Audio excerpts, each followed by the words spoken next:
Doctor Banwari Lal ji हमारे MLA साहब और मंत्री, सबरवाल साहब, हमारे अनिल चेयरमैन साहब, हमारे मनोज चेयरमैन साहब, सम्मानित मंच, सरपंच साहब के सरपंच जी कहेंगे आपको। नीतू पार्षद ने बड़ा अच्छा प्रोग्राम करवाया, धन्यवाद नीतू। आज सरपंच ने करवाया, धन्यवाद सरपंच साहब। पूरे गांव धन्यवाद, सभी ने मिलकर के इसकी शोभा बढ़ाई, धन्यवाद। ये सबका हिस्सा है इसके अंदर, न किसी को एक को शेयर नहीं दे। मुझको याद है आज से शायद 5-4 साल पहले मैं आया था, 4 साल पहले आया हूँगा, और उस टाइम टेम्परेचर 47 डिग्री था, गरम बड़े थी धरती। और उस टाइम लोगों ने कहा था कि भाई हमारा स्कूल का काम करवा दो, और वो स्कूल का काम हो गया। मैं चीफ मिनिस्टर तो मैं देखो आज आपके बीच के अंदर आया हूँ, आपके अजीज के तौर पे आया हूँ। मुझे भारतीय जनता पार्टी ने टिकट दिया है, लेकिन कोई मैं बाहर का नहीं, आपके बगल का ही जैसा हूँ सो आपने 45 साल परखा है। जैसा अंदर हूँ वैसा बाहर हूँ, और जो मैं कहता हूँ उसके ऊपर मैं अमल करता हूँ। ऐसा नहीं कि मैं थोथा फायर हवा में करने वाला। आज आपसे मैं यूँ कहता हूँ कि 2 बार आपने भारतीय जनता पार्टी के कैंडिडेट के मार्फत भारतीय जनता पार्टी की सरकार देश के अंदर बनाई। नरेंद्र भाई मोदी को बनाया, और मैं तो यूँ कहता हूँ कि भारतीय जनता पार्टी ने ये अच्छा किया कि इन्होंने नरेंद्र भाई मोदी का नाम तजवीज़ कर दिया। नहीं तो कभी अडवाणी जी कर रहे थे, कभी कोई और कर रहे थे। इवन जब वाजपेयी जी भी बने थे ना, उस टाइम भी मैं लोकसभा का सदस्य था, और उस तरह की मेजॉरिटी वाजपेयी जी को भी नहीं मिली, हालांकि बहुत बड़े नेता थे।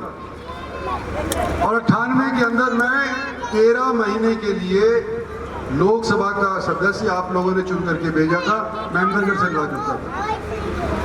और 13 महीने के अंदर अटल बिहारी वाजपेयी की सरकार क्यों टूट गई? कि भाई ये कांग्रेसी एमपी जो कि असम का चीफ मिनिस्टर भी बन गया था, उसने चीफ मिनिस्ट्री से रिजाइन नहीं किया, एमपी से रिजाइन नहीं किया। दोनों मुट्ठी के अंदर, एक में चीफ मिनिस्ट्री और एक के अंदर एमपी की वो ले ली। और जब वोट पड़ी तो एक वोट से अटल बिहारी सरकार गिर। और वो वोट किसकी थी? उस चीफ मिनिस्टर की थी, जो कि नैतिकता के तौर के ऊपर उसने अपनी वोट भी नहीं गिरनी चाहिए थी। तो ये भारतीय जनता पार्टी के प्रति जो अफवाहें उड़ाते हैं, नैतिकता तो कांग्रेस वालों ने अपने आप ही खो रखी थी जब इस तरह की बात करते हैं।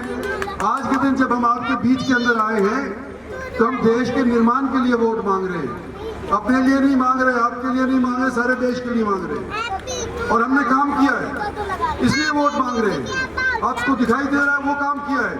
और जब ये हमारे से बहस नहीं कर पाते कि भाई तुमने काम किया नहीं किया, ये बताओ, तो हम दिखा देते कि केंद्र के काम गिना देते, सैकड़ों काम, हरियाणा के अलग, गांव के अलग, ये भी गिनवाए चनेजा जी ने। ये सारे काम अगर गिनवाओ तो हमारे साथ बहस नहीं कर सकते, क्योंकि हारेंगे। तो क्या करते हैं?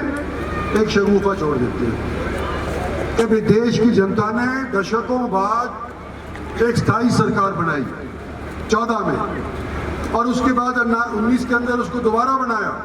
और इतिहास यूं रचा गया कि पहली बार तो सिर्फ 273 एमपी लोकसभा की जनता ने दिए, और दूसरी बार 303 दिए, यानी कि पहले की निस्बत अव्वल एमपी देश की जनता ने हमारे को दिए और सरकार बनाई।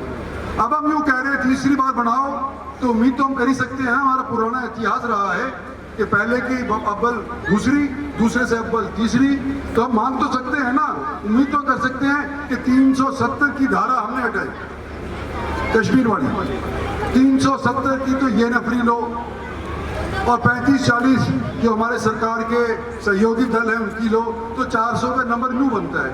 तो जब हम मांग कर रहे हैं कि 400 हमारे को दो, तो हमारा देश के निर्माण के लिए मेजॉरिटी मांग रहे हैं। और ये लोग क्या कह रहे हैं?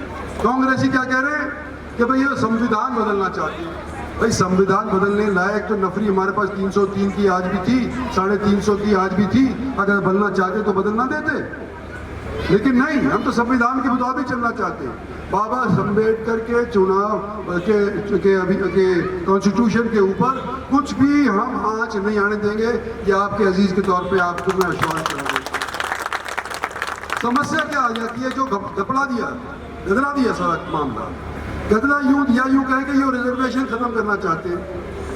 भाई रिजर्वेशन तो हम खत्म बिल्कुल नहीं होने देंगे, लेकिन रिजर्वेशन कॉन्स्टिट्यूशन के हिसाब से होगी। कॉन्स्टिट्यूशन क्या कहती है?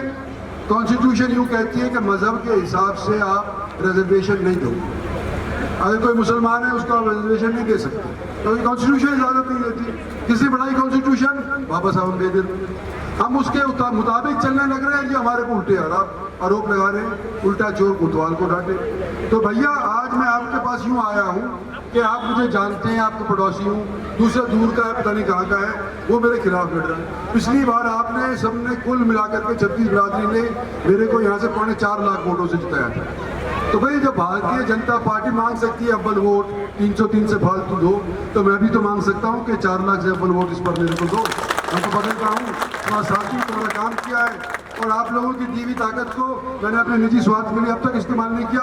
अब मैं क्या चेंज करूँगा, बूढ़ा होने लग रहा, अब तो मैं वही बदल नहीं सकता ना, जैसा हूँ सो आपके सामने हूँ। तो भैया मुझे हर एक की वोट की आवश्यकता है, और जो यहाँ नहीं आया उसकी भी आवश्यकता है। और नौजवान जो पहली बार अपना वोट डालेंगे, यानी कि 18 वाले 23 साल तक वाले, ये पहली बार वोट डालेंगे, इनसे मेरा ये खास आग्रह है कि अपना तो वोट डालो ही डालो देश के निर्माण के लिए, लेकिन साथ साथ एक किसी वृद्ध का भी वोट डलवाना तुम्हारी ही जिम्मेवारी है। तो घर से नहीं चल सकता, तो उपाय है उसको डलवाना भी तुम्हारी जिम्मेवारी है। और खोरी वालों, इस बार रिकॉर्ड तोड़ने का मौका है, मैं बड़ी आस लेकर के आया हूँ, मुझे निराश मत करियो। धन्यवाद और जय हिंद।